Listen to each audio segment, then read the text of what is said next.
শুভ সকাল বন্ধুরা, কেমন আছো সবাই? আমি তো মোটামুটি আছি।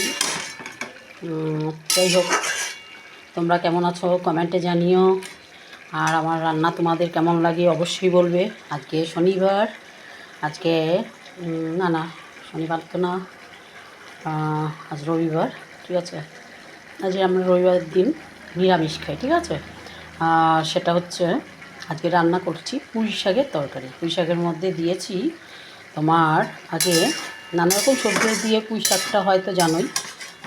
সে মিষ্টি আলু, কুমড়ো, আলু, মানে এমনি আলু, পটল, তারপরে কাঁচা লঙ্কা ছিঁড়ে দিয়েছি, আদা ঘষে তেলের মধ্যে দিয়েছি, শুকনো লঙ্কা আর পাঁচফোড়ন ফোড়নে দিয়েছি। ঠিক আছে, আর তারপরে হচ্ছে জিরে আর আদা আর হচ্ছে তোমার ধনের গুঁড়ো, এগুলো দিয়েছি আগে, মানে তেলের মধ্যে দিয়ে নিয়ে নাড়াচাড়া করছি।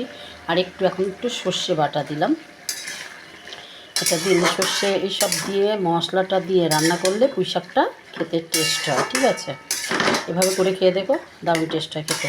মিষ্টি অবশ্যই দেবে, কারণ পুঁই শাক মানেই হচ্ছে পালছা। তার জন্য একটু অবশ্যই মিষ্টি দিতে হবে। ঠিক আছে,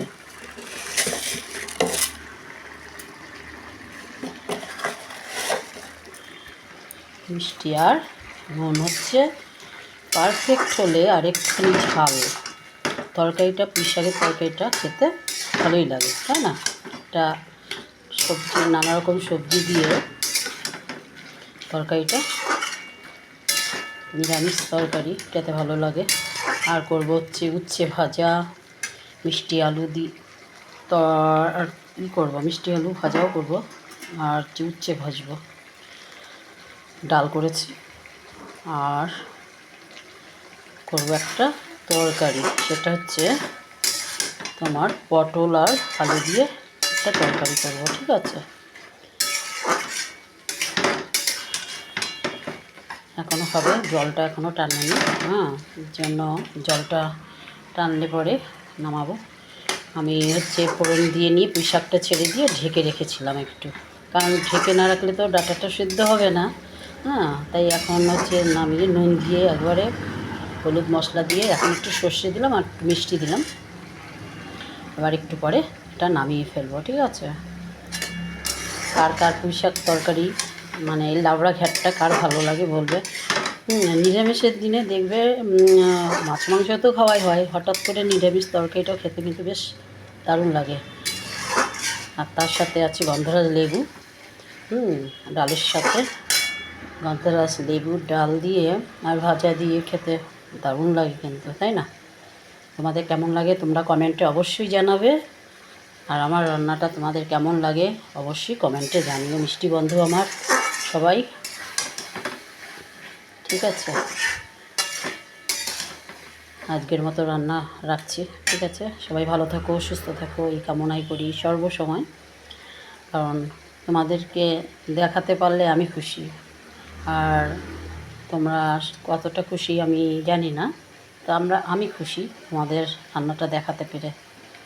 তোমরা তোমাদের লাইক কমেন্ট আমাকে রান্না করার একটু উৎসাহ দেবে, আমার ভালো লাগবে।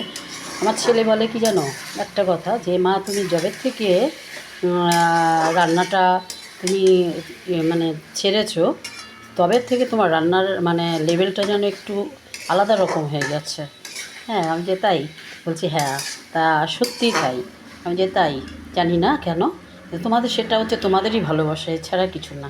কারণ পাঁচজনকে দেখিয়ে খাইয়ে যে সুখটা আমি অন্তত পাই, সেটা আমার মনের দিক দিয়ে আমি খাওয়াতে মানুষকে ভালোবাসি, কিন্তু কাছে কেউ নেই, তোমাদেরকে তো খাওয়াতে পারছি না, কিন্তু তোমাদের তো দেখিয়ে নিয়েই শান্তি পাচ্ছি।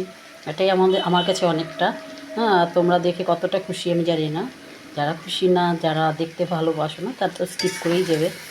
আর যদি ভালো লাগে লাইক কমেন্ট আর সাবস্ক্রাইবটা করে দিও, যারা করোনি এখনও সাবস্ক্রাইব আমার চ্যানেলটা। ঠিক আছে, সবাই ভালো থাকো, সুস্থ থাকো। ঠিক আছে, রাখছি।